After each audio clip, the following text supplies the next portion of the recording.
Um ponto que me impacta no Silent Slot é que as personagens são mais... Os humanos são mais monstruosos do que o próprio vampiro. Então, assim, tem uma mãe que bate num bebê, espanca um bebê.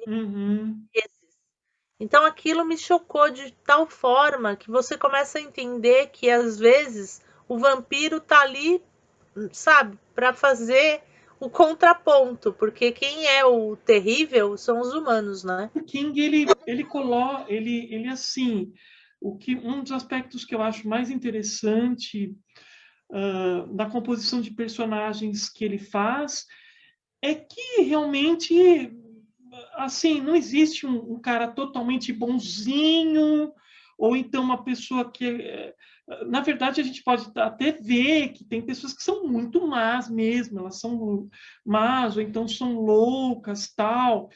E, enfim, mas ele nunca coloca um personagem assim completamente plano.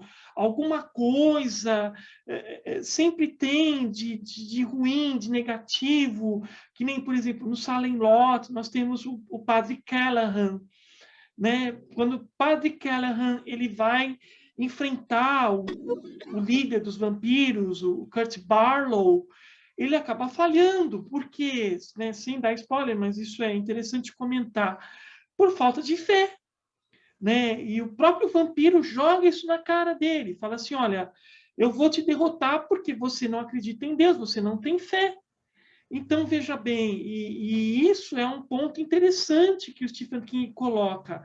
Agora, só para fazer um adendo com relação a essa sequência que tem do Silent Lot, do motorista, que ele vai entrar lá e o ônibus está cheio de crianças vampiras, o Stephen King comenta no livro dele de ensaios, o Dança Macabra, que isso foi uma brincadeira que ele fez e uma espécie de homenagem às histórias em quadrinhos da DC Comics, né, dos contos da cripta. Porque os contos da cripta têm umas histórias muito loucas também a respeito de vampiros. E ele imaginou aquela situação ali do motorista que está cheia de crianças vampiras, né? Dentro do ônibus. Mas eu acho muito interessante também a ideia do Stephen King no Silent Slot dele criar uma comunidade de vampiros, né? Transformar a cidade ali numa comunidade de vampiros. Então é como se o Barlow ele fosse o líder ali. Então os outros vampiros eles pensam através do Barlow, né? O Barlow estabelece uma ligação telepática com os outros vampiros. Então a intenção dele é realmente criar uma comunidade de vampiros. Como é que você vê isso? Como é que você vê essa questão do propósito dele de criar uma comunidade só de vampiros que pensem de forma igual a ele, que executem as coisas que ele quer? Como é que você enxerga isso no Silent Slot? Olha, nunca tinha parado para pensar nessa questão, mas o que a gente, pensando em outros, né, em outras literaturas e outros textos, é interessante a gente pensar que o vampiro tem essa questão da imortalidade e da solidão. Então, assim, geralmente o vampiro quer ter uma tribo, né? Então ele quer uma rede ali de conhecidos e etc.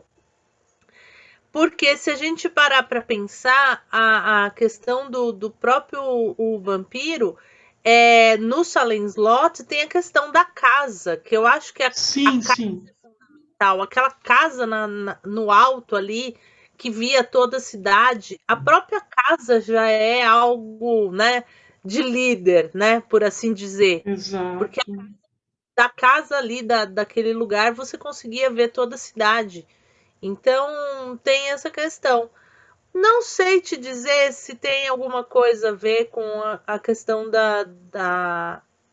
do grupo do vampiro, porque eu não penso que Uhum.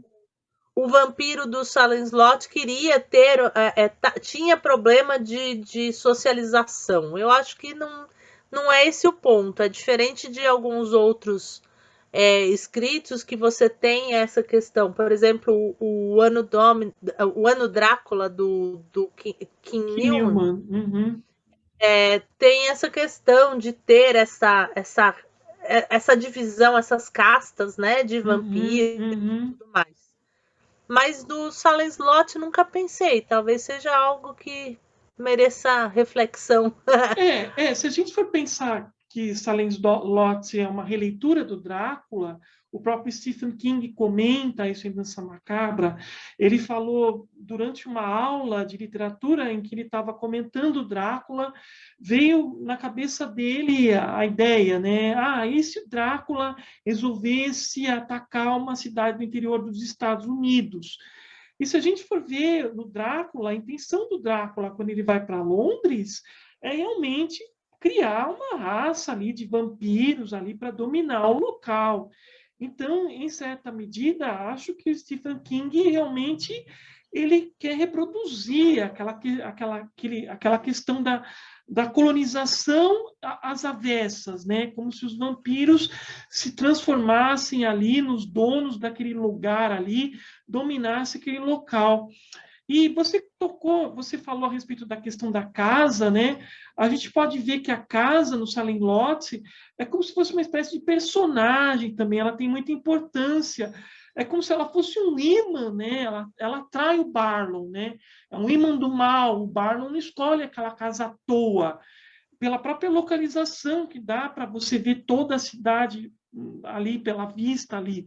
Então é como se fosse realmente um reduto ali, uma espécie, digamos assim, que a casa ali é como se funcionasse como a abadia de Carfax no Drácula no romance do Stoker, né? Ele tem toda ele escolhe aquele lugar para se esconder e para proliferar toda aquela raça dos vampiros, mas é interessante porque o King fala que essa ideia vem de um outro romance, de uma autora que ele admira muito, que é a Shirley Jackson, né? Que é autora da Assombração na Casa da Colina, que é aquela casa com uma espécie de entidade maligna viva, e depois Stephen King vai desenvolver muito bem esse tema no Iluminado.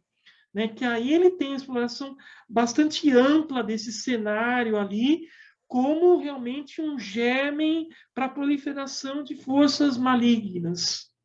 É, Também. é. É interessante a gente pensar, porque eu acho que Salem é uma obra que a gente pode ver por vários ângulos. No meu Sim. caso, ficou mais essa questão da mãe, né, espancar um bebê. E aí, assim, quando o vampiro ataca o bebê fica até bonito. Ele não fica com Então. os hematomas e tudo mais. Então, isso me chocou muito, né? Me pegou muito na época que eu li. Uhum. E você tem vários. Você pode explorar a questão da casa, você pode explorar a questão do vampiro, você pode explorar a questão do próprio escritor, né? Sim. Que tem um encontro com o passado. Você pode explorar essas questões, né? Essas personagens, as crianças vampiras. Tem uma infinidade de coisas, eu acho que é interessante. Eu gosto muito dessa questão de trazer o vampiro para nossa época.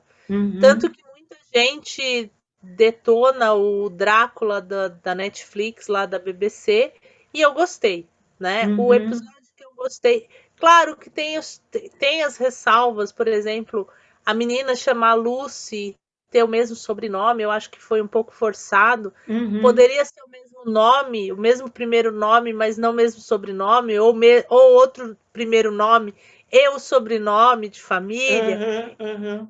Forçado, mas eu gosto dessa questão de pensar o que o vampiro faria hoje. Por isso que eu gosto de estudar também Anne Rice, porque é o que o vampiro faria hoje, onde ele estaria hoje, né? Isso Então. me encanta. Então agora vamos falar um pouco, né, sobre a Anne Rice, sobre a maneira como ela representa os vampiros na literatura, que eu acho muito interessante, uma representação bastante diferenciada. Então, eu gostaria que você comentasse um pouco, desse a sua leitura a respeito dessa representação do vampiro pela perspectiva da Anne Rice, que eu acho que é bem interessante.